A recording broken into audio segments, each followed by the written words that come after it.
So, I have a friend who's a type 1 diabetic. We live in the United States. I'm sure many of you can see where this is going already. Well, her insurance dropped, and we go to pick up the insulin. So without insurance, and even with the GoodRx discount, it's still over $200 a vial. One vial lasts her a little over a week, maybe close to 2. So imagine paying over $400 a month for the privilege of not dying. Of course, as far as I'm aware, this isn't really an issue that exists in most other developed countries. You see, here in the US, we're like one of the only developed countries that doesn't have universal health care. So even taking her to the hospital when something goes wrong could be a huge bill without insurance. I guess the question is, why is insulin so expensive? Well, it's certainly not because it costs a whole lot to make. I'm guessing there's no laws here in the US that tells them they can't do this, so they will happily charge you over $200, $300, $400 a vial if you don't have insurance, and if you do have insurance, they'll just bill your insurance that, because they can. Because people will move heaven and earth to not die.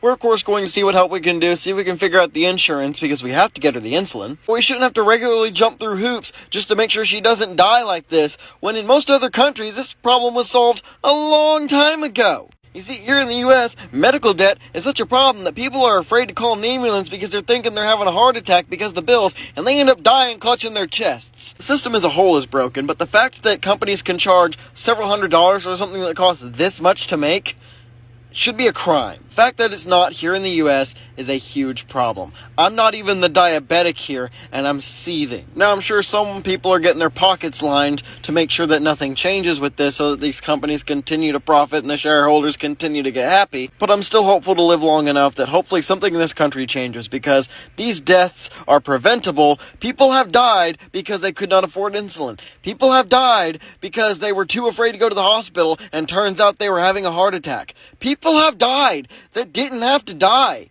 because this country's system is broken. So my friend is literally stressing herself sick because of it. Something's got to change, man. Someone with the voice, someone with some power has got to start caring about the people on bottom here. I mean, homelessness and all this and that those are their own issues. But nobody should die for the sole reason that they can't afford something this cheap. You ever wonder why GoFundMe is like 90% people asking for help with their medical debt? I mean, yeah, I'm sure no country is perfect, but whoever's allowing this to continue to happen, yeah, someone needs to ask those people some questions.